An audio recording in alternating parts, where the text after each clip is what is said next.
Il y a quelques semaines de cela, j'avais indiqué devant la presse nationale et internationale qu'il ne m'appartiendrait pas de me transformer en chroniqueur de l'actualité politique de notre pays. Il ne m'appartenait pas de commenter tous les faits et gestes d'un gouvernement issu de l'élection présidentielle. Ce faisant, mon but était de laisser à l'équipe nouvellement constituée le temps et le soin de prendre ses marques, car à mes yeux, la confrontation politique ne doit pas conduire à l'obstruction, ni à l'empêchement de projets de développement. Cependant, mes chers compatriotes, au regard de la gravité de certaines décisions et de certaines situations que vivent les populations gabonaises, j'ai fait le choix de rompre le silence pour faire entendre ma voix. Il est donc temps de parler avec clarté, avec gravité, avec responsabilité. Le Gabon traverse une séquence politique inédite. Une séquence où les espérances nées de la transition pourraient à tout moment céder la place aux désillusions. Si nous, population gabonaise, nous, élite gabonaise, nous, acteurs politiques gabonais, si nous ne restons vigilants, lucides et mobilisés, il ne s'agit plus d'un simple ajustement de régime ou de pratique. Il s'agit de déterminer ici et maintenant quelle république nous voulons bâtir. Pour qui? Pourquoi? Au nom de qui? Je prends la parole devant vous pour évoquer 5 faits majeurs qui interpellent notre conscience civique et requièrent notre engagement sans détour. Premièrement, la situation de la plateforme Ensemble pour le Gabon. Notre plateforme Ensemble pour le Gabon, née dans l'élan de la rupture, où nous avons prôné et porté avant et pendant la présidentielle du 12 avril 2025, devient un parti politique. Pas un parti de façade, pas un label de plus sur la longue liste des cycles inutiles. Ensemble pour le Gabon est une force d'opposition indépendante, enracinée dans le refus de l'allégeance, de la compromission et de la soumission. Nous nous organisons, non pas pour exister dans l'ombre tolérée du pouvoir, mais pour incarner une alternative crédible, une vraie alternative, une exigence, une voie nouvelle. Nos adhésions s'ouvrent le mercredi 18 juin prochain. À tous ceux qui croient encore en la valeur de l'engagement politique, à tous ceux qui refusent de céder à la peur, au fatalisme ou à l'opportunisme. Deuxièmement, la réforme des partis politiques que veut nous imposer le pouvoir. Sous couvert de rationalisation, ce que l'on tente aujourd'hui de mettre en place est une entreprise de domestication du pluralisme. L'exigence de 18 000 adhérents, ramenée à 9 000 pour exister légalement, l'obligation d'un siège, d'un compte bancaire, de disposer d'élus nationaux et locaux au sortir des prochaines élections. Tout cela n'est qu'un prétexte. Une mécanique bien huilée pour assécher le paysage politique, éliminer les voix dissidentes et verrouiller le jeu avant même qu'il commence. Mesdames et messieurs, ainsi naissent des dictatures, ainsi s'établissent des tyrannies. La démocratie ne peut être conditionnée à la richesse matérielle, à l'implantation territoriale artificielle ou à la validation par le pouvoir central. L'histoire nous enseigne que les grandes idées naissent souvent sur les marges, que les vrais mouvements politiques commencent petits, mais justes.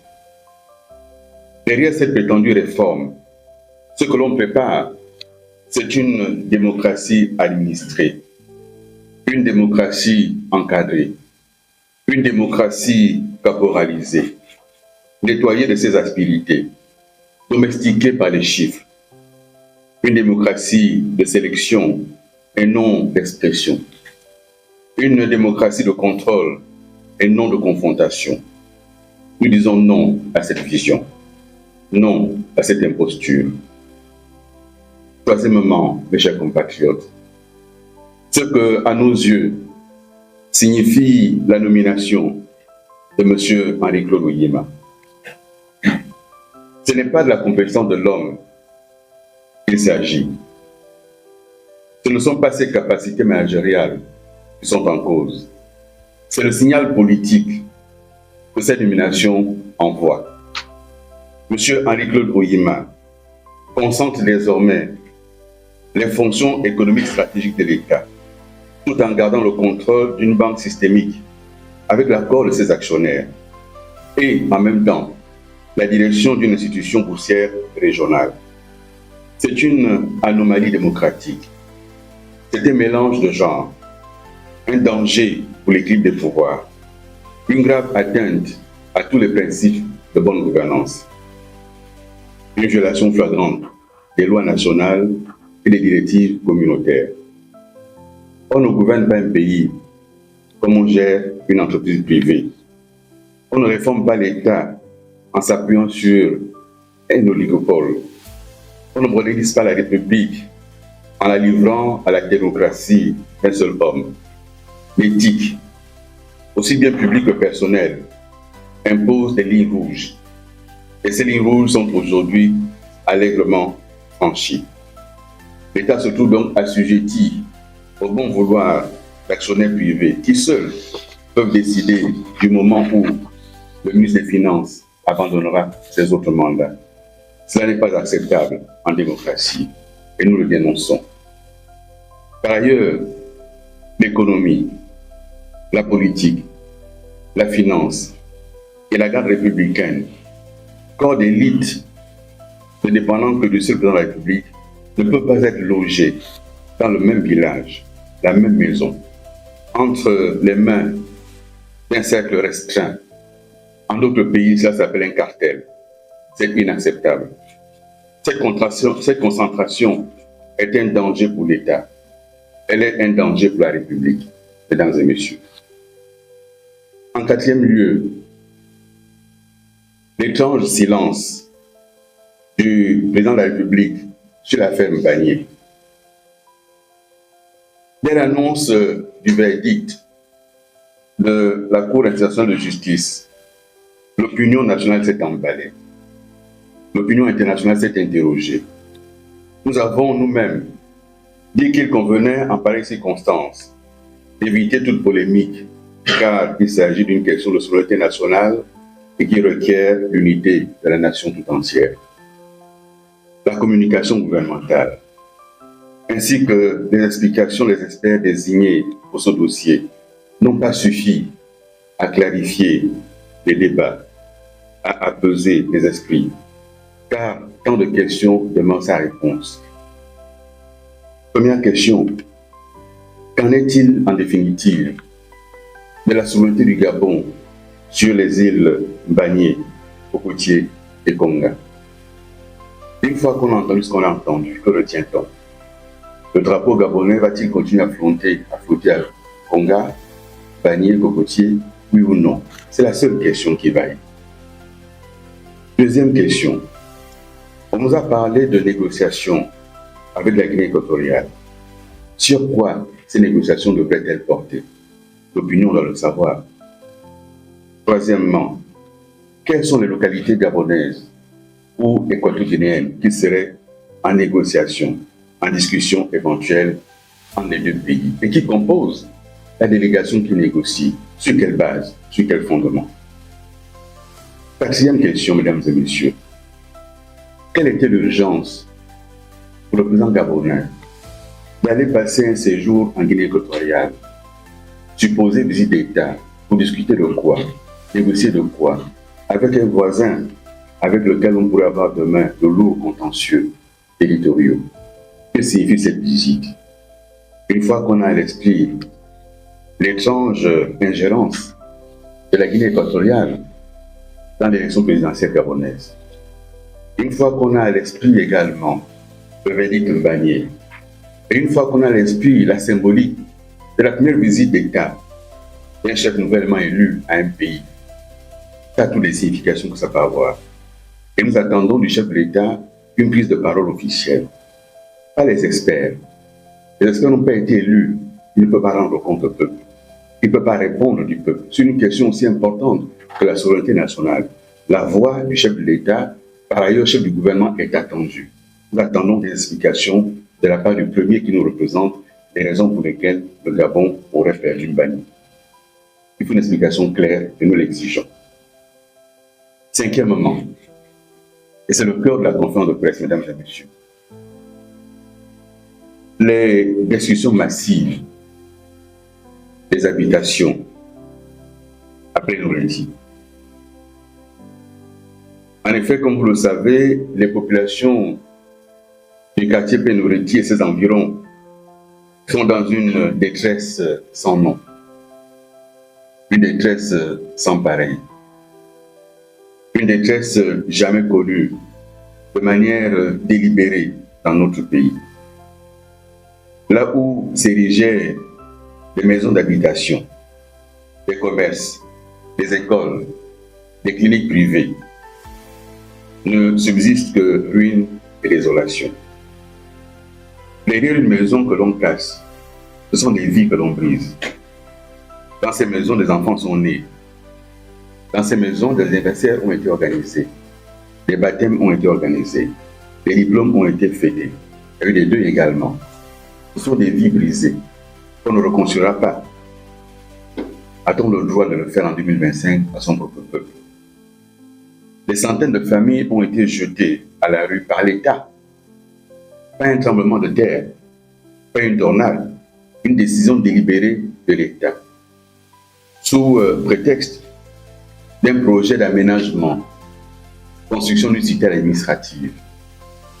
Mais la première en construction, dite Émeraude, est-elle terminée? Est-elle occupée? Est-ce cet endroit le seul lieu à trouver pour construire une cité administrative? N'y avait-il pas d'autres possibilités ailleurs? La question principale que pose cette opération d'une très grande brutalité ne réside pas sur les questions d'application ou non de la loi, mais sur la justice, sur l'équité. J'ai été sur le terrain. J'ai écouté les populations. J'ai rencontré les populations. Qu'est-ce qui m'a été dit sur le terrain? La plupart des personnes avec lesquelles j'ai discuté n'ont jamais été concernées par les décrépissants, n'ont jamais été notifiées, n'ont jamais vu un enquêteur, n'ont jamais eu le croix sur leur maison. Pourquoi cet amalgame? Que cherche-t-on? Un État qui n'est pas capable, depuis 60 ans, d'offrir aux populations des terrains viabilisés, des terrains constructibles, ne peut pas exiger de titre foncier. Un État ne le peut pas. 80%, sinon plus, des habitations à Libreville sont sans titre foncier, y compris dans les zones dites résidentielles. Si le sujet aujourd'hui est le titre foncier, alors où est-ce qu'on commence, où est-ce qu'on s'arrête? Mesdames et messieurs, j'ai une expérience gouvernementale. J'ai conduit des projets comme ministre. J'ai encadré des projets comme chef du gouvernement. Je ne connais aucun projet financé par un bailleur institutionnel autour duquel il n'y a au préalable aucune enquête sociale. tous les bailleurs institutionnels exigent une enquête sociale pour mener un projet. Ils exigent, avant tout financement, que les questions d'indemnisation soient réglées avant la mise en œuvre du projet. Et si l'État n'a pas les moyens, le nécessaire pour indemniser les populations est intégré au coût du projet. C'est le cas que nous avons connu avec la voie de contournement, où les populations ont été identifiées, indemnisées au préalable. Un délai leur a été accordé. Certaines personnes ont même enlevé jusqu'au toll, récupéré les tolls, récupéré tout ce qu'il y avait à récupérer avant de partir. Nous l'avons fait lorsqu'il s'est agi de l'élargissement du doublement de la route entre PK5 et PK12. Les populations ont été identifiées, ont été recensées, ont été indemnisées avant les travaux. Nous l'avons fait dans le cadre de la route, la transgabonaise, qui part du PK27 jusqu'à Kango. Toutes les populations impactées ont été identifiées, indemnisées au préalable. J'étais au ministère de l'Énergie, avec la Banque mondiale, on a fait le projet Casimir, y compris dans les villages. Lorsqu'on atteignait des arbres fruitiers, on indemnisait au préalable avant de passer les câbles. Comment est-ce possible qu'un État qui sait faire cela agisse avec cet aveuglement délibéré, mette à la rue des milliers de personnes? Comment est-ce possible? Nous ne pouvons pas nous taire et nous ne pouvons pas laisser faire. Nous nous sommes engagés, nous prenons des avocats, on sera aux côtés des populations face à un État brutal et aveugle. Mes chers compatriotes, à ceux qui sont aujourd'hui à la manœuvre, qui ont la charge de conduire l'État, je voudrais m'adresser à eux, non pas un adversaire, mais un citoyen lucide, qui sait qu'un pouvoir, aussi légitime soit-il, ne gagne rien à briser son propre peuple. C'est un homme d'expérience que je vous parle et que je m'adresse à vous. Comme le dit une sagesse orientale, ne porte pas la hache au tronc de l'arbre sous lequel tu t'es abrité sous l'orage. Chacun a compris que les danses, les chansons, c'était pour la légitimité. Et une fois légitimé, le vrai visage apparaît, le visage de la brutalité. Mais je vous le dis, vous qui gérez l'État, et je le dis avec gravité, il est encore temps de reculer. Il est encore temps de revoir la copie et de trouver la solution la mieux adaptée pour les populations déjà impactées et en grande difficulté. Le chemin que vous avez emprunté n'est pas le bon. Repoussez chemin. On peut bâtir sans détruire des vies. On peut réorganiser sans humilier. On peut assainir sans déshumaniser. Arrêtez cette opération. Arrêtez-la. Trouvez des solutions de relogement pour les populations qui ont été impactées. Le temps qu'un vrai recensement se fasse. Parce que manifestement, le gouvernement ne dit pas la vérité. Et je refuse ceux qui disent que le président n'était pas au courant. Il est le chef du gouvernement. Une telle opération ne peut pas avoir été organisée à son insu. Et si tel est le cas, il n'a pas à être président. Si dans ton pays, dans ta capitale, on peut détruire ça sans que tu sois au courant, c'est que tu ne mérites pas d'être président. Et si tu méritais d'être président, tu ne peux pas laisser faire ça. C'est ce que je dis. J'invite mes chers compatriotes, ceux qui, nombreux aujourd'hui, semblent se réjouir et défendre les défendables. On entend dire c'est la loi, il faut appliquer la loi. Mais c'est quelle loi? C'est la loi qui impose à l'État de fournir aux populations le terrain constructible. L'État l'a-t-il fait? C'est quelle loi? C'est la loi qui exige une indemnisation juste et préalable. C'est quelle loi? Il y a d'un côté la loi, de l'autre côté la justice. J'invite donc nos compatriotes qui semblent se réjouir et qui défendent les défendables. Nos compatriotes qui brandissent l'application de la loi dans toute sa rigueur, qui les invitent à se rappeler que la loi sans la justice conduit à la barbarie, à l'injustice. Il les invite à se souvenir que le feu qui enflamme la cage du voisin peut aussi brûler ta propre cage. Non, un pays ne se construit pas pour le silence imposé ni de brutalité. Fut-elle assumée, cette brutalité? Un pays se construit dans l'écoute, la bienveillance et la justice. Et croyez-moi, c'est un homme d'expérience qui vous le dit. Mes chers compatriotes, mesdames et messieurs de la presse, le Gabon n'est plus en transition. Le Gabon a un président élu, qui plus est chef du gouvernement. Le Gabon a une administration, elle est en place. Le Gabon a une constitution imparfaite. Nous avons combattu, mais elle est en vigueur. L'heure n'est plus aux accommodements. L'heure n'est plus aux à peu près. L'heure n'est pas à la punition collective. L'heure est à la vérité. Car ce qui se passe à Penoti est une punition collective. La vérité, elle est laquelle? La vérité, c'est que le régime actuel, sous des habits neufs, reproduit des schémas anciens, mais en pire. Ces schémas, c'est la concentration du pouvoir. Ces schémas, c'est l'exclusion des voix indépendantes. Ces schémas, c'est la personnalisation des fonctions, le verrouillage du pluralisme, la brutalité administrative.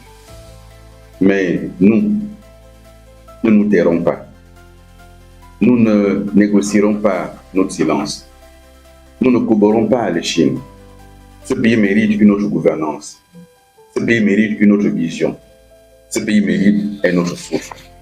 Nous, ensemble pour le Gabon, et tous les compatriotes sensibles à ce qui se passe, nous voulons refuser la confiscation. Nous devons relever la tête pour que le rêve d'un Gabon juste, d'un Gabon humain, d'un Gabon libre, pluriel et fraternel, que ce rêve ne meure jamais. Nous n'avons pas dit notre dernier mot et notre parole portera. Je vous remercie.